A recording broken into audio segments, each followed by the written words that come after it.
And tonight's guest is Rudy Garcia. Rudy, welcome. Thank you very much for having me, Raymond. I want to know, Rudy was pivotal in certainly beating the odds. You know, a 12-year battle at least to bring legal sports betting to America. But let's talk a little bit about you, because we've known each other for a long time.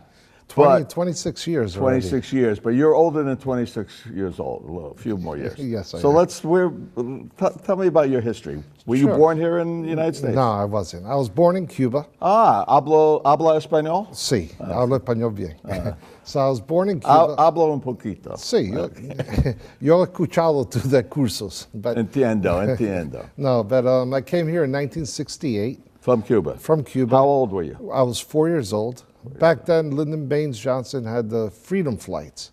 So you had to leave everything behind and just come to the United States. And with your parents? Well, no. They separated my family. It's kind of like what they're doing now at the border, right? So I know how it feels. Wow. I was not reunited with my father till I was 12 years old. Oh my God. So I never really met him till I was 12 years old. And you first went to where, Florida? We went to Florida, and we came right to Union City. Back then, Union City and this area was the embroidery capital of the world. So when you got to Florida, they said, if you want a job, go to Union City. One other city.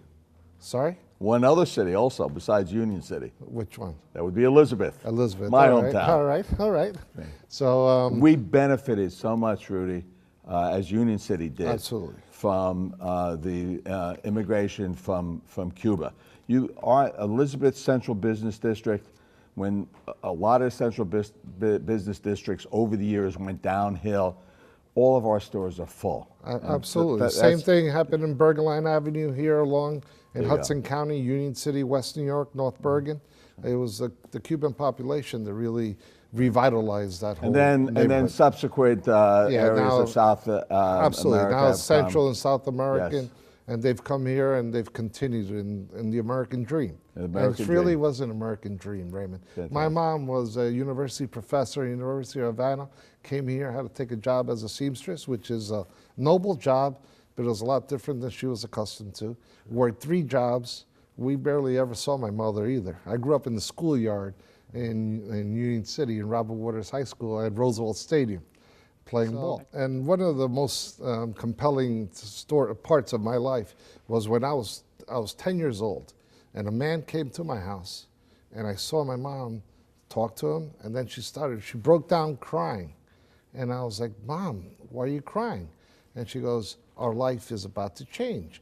And I said, why is that? She goes, that man who just left, he was a mayor, he was a lawyer, and he was a state senator. He just offered me the job to be a bilingual teacher when they started the bilingual program in the state of New Jersey. And who was that person? Bill Musto. Bill Musto. And yes. Bill Musto, may he rest in peace, he offered my mom a job. My mom cried, and I was like, wow. So a couple months later, I was in my 4th grade class, Miss Killamit's class, and she goes, there was an essay, like, what do you want to be when you grow up? I said, I want to be the mayor, I want to be a lawyer, and I want to be a state senator. I didn't get to state senate, but I got to the assembly, and I was a mayor, and I'm a lawyer. So I was in Washington, D.C. My wife calls me, said, Rudy, they're here to arrest you. And I said, arrest me?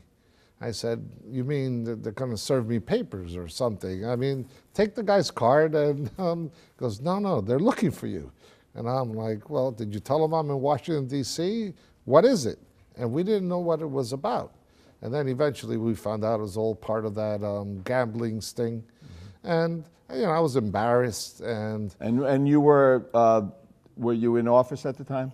I was. You were, right? No longer in office. Okay, but you were a member of a law firm. I was a member of a very prestigious law firm. And that firm is Raymond Lesniak. There you go. So Raymond, we were partners for 7 years, brother. And I thank you every day for all the blessings that you have given me and my family. So I want to read from first paragraph of chapter 3.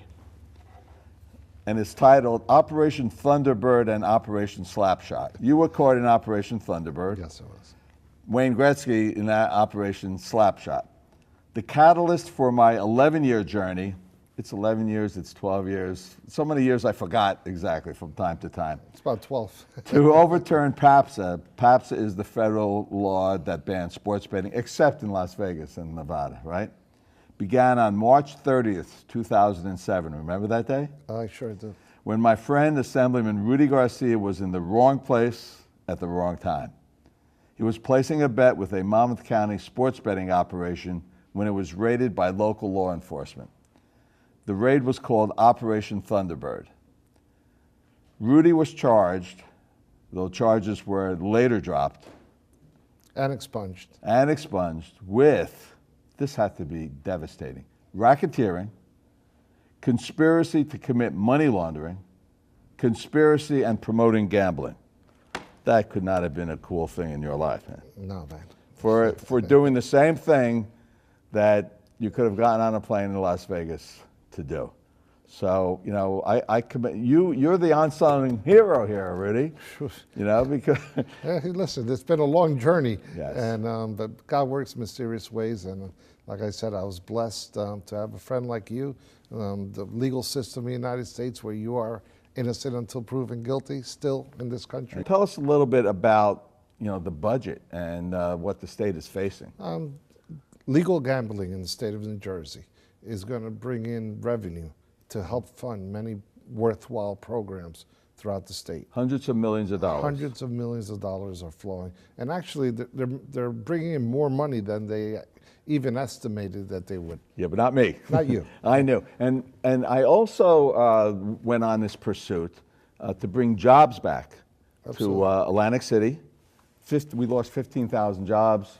We were losing a casino just every other month. And if you look at all the numbers in Atlantic City in sports betting, everything's up. Everything's up. Everything across the board. I'm happy with what I'm doing. I'm happy with being here with folks like you, you know, who do such a great service.